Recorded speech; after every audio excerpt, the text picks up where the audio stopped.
Do you refuse to play with brand new golf balls out on the course simply because you're scared of losing them?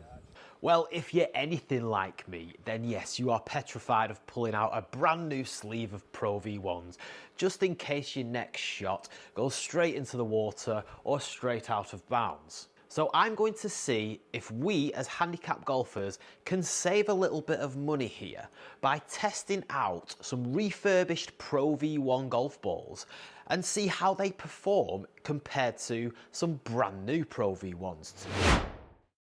So yeah, brand new Pro V1s are very expensive, and if you're anything like me, then the only time you're actually using a Pro V1 on the course is when you find one scrambling around in the trees looking for your own ball.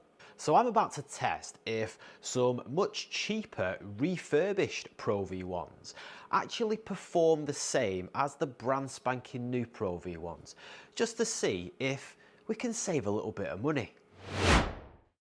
So I'm in a perfectly controlled environment here with no wind, and the humidity and the temperature is just set to my local humidity and temperature here in the UK.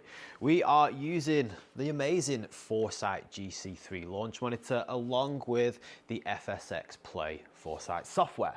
And we're going to look at a few different data parameters to see how each of these golf balls compare. Basically, I'm going to hit 5 shots with each golf ball using 3 different clubs. We're going to do a sand wedge, a 7-iron, and finish off with a driver. And then at the end, we will stick all of that data into a lovely simplified table just to see how different those data discrepancies actually are.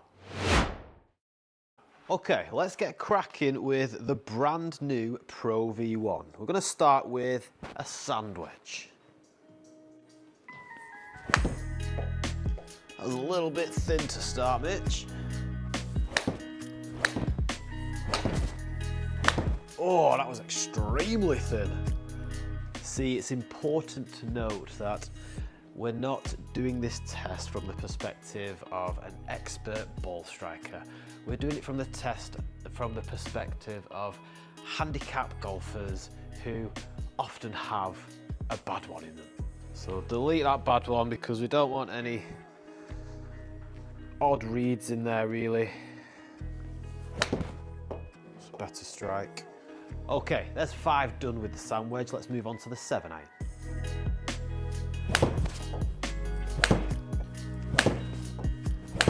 Oh, it's left as well.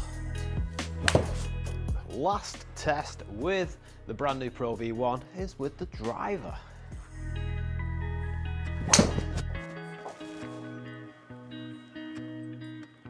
Oh, it's monstrous. It's not really.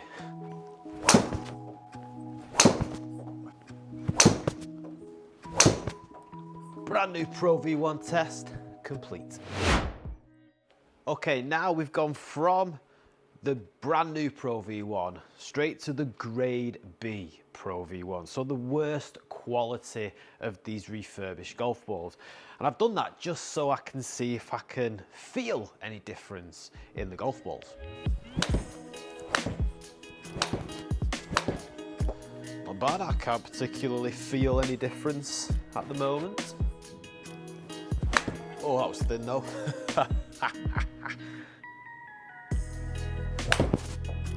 Good strike.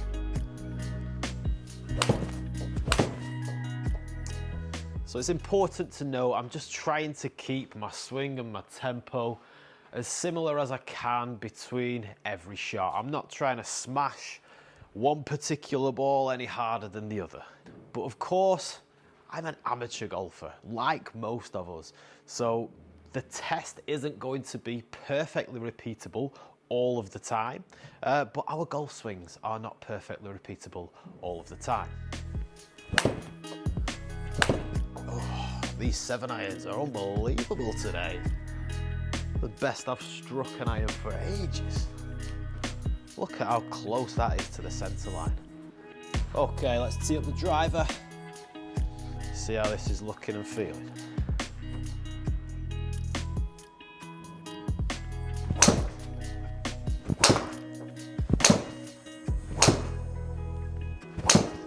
pulled that massively. 1.46 efficiency.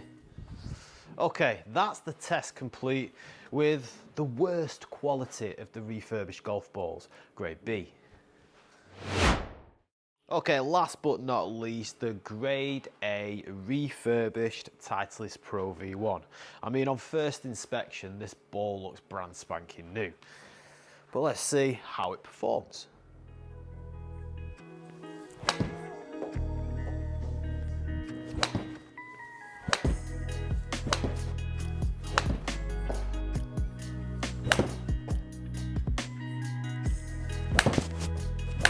Oh, that was a bad shot though.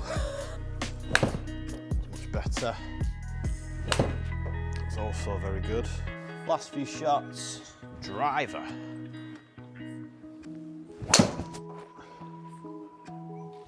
Good strike. Oh, it was a bit low. Oh. A little bit better. Still cutting across it a little. That was the one. Right, I've completed that little test, and look, I play off an 8 handicap, right? So I'm by no means professional scratch golfer, anything like that.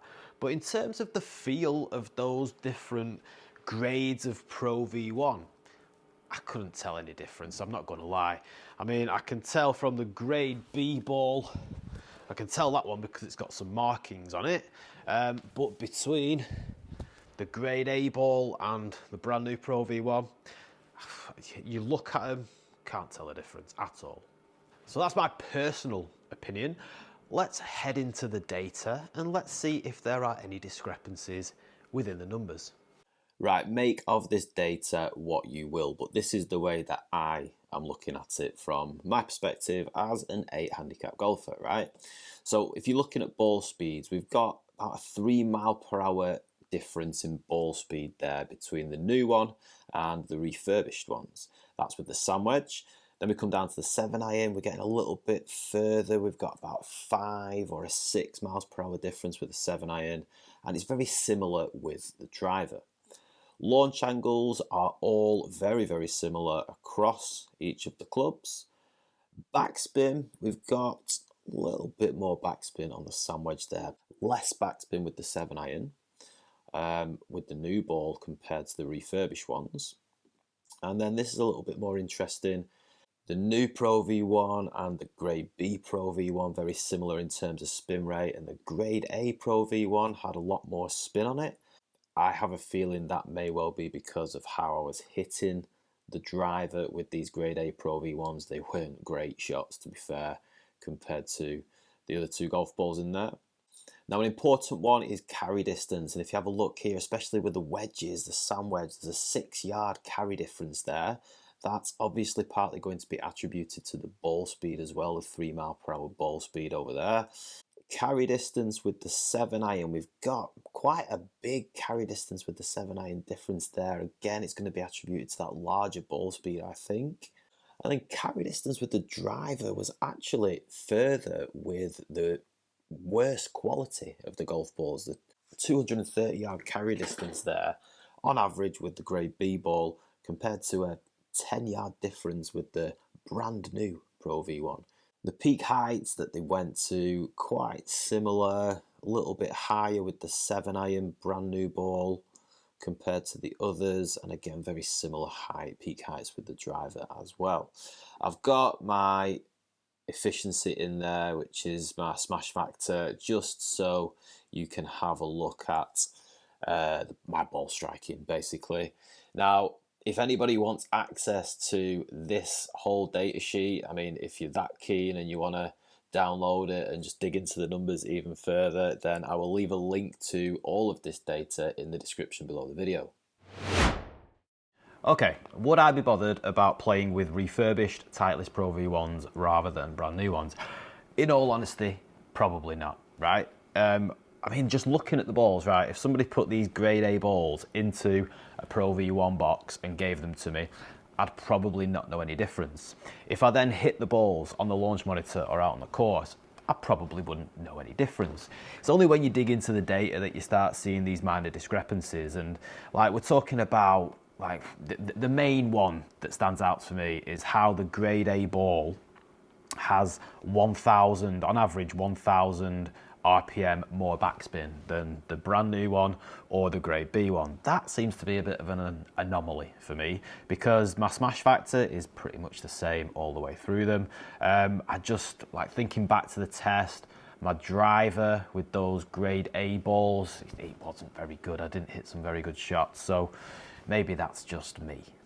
But I mean, like looking at it, you're getting higher ball speeds consistently with the brand new Pro V1s compared to the refurbished ones. A bit of a concern is like the carry distances, particularly with the wedge and the mid iron.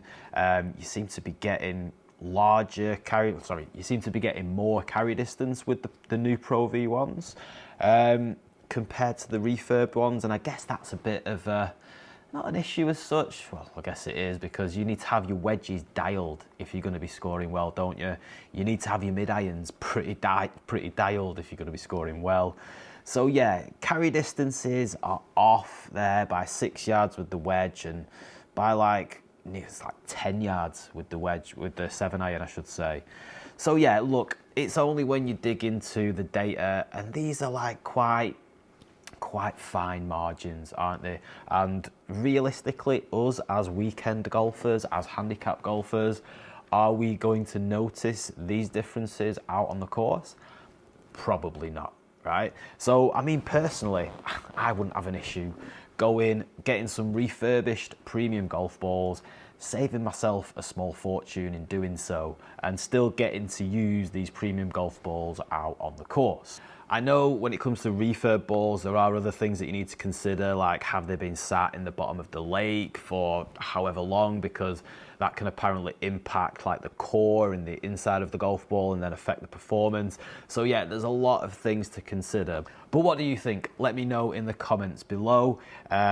Big shout out to HL Golf Balls who supplied me with these refurbished balls. Thank you very much. Head over to their website. I've linked it in the description below. Some very competitively priced refurbished golf balls, all makes, all models, all brands, all that sort of stuff. So definitely check those guys out. And yeah, like I said before, if you want to download that full data sheet, I'll pop a link in the description to that as well, if you want to dig into that data even further. And if you do, let us know in the comments below what you find out. Thanks very much for watching. I hope to catch you in the next video, which is over here right now.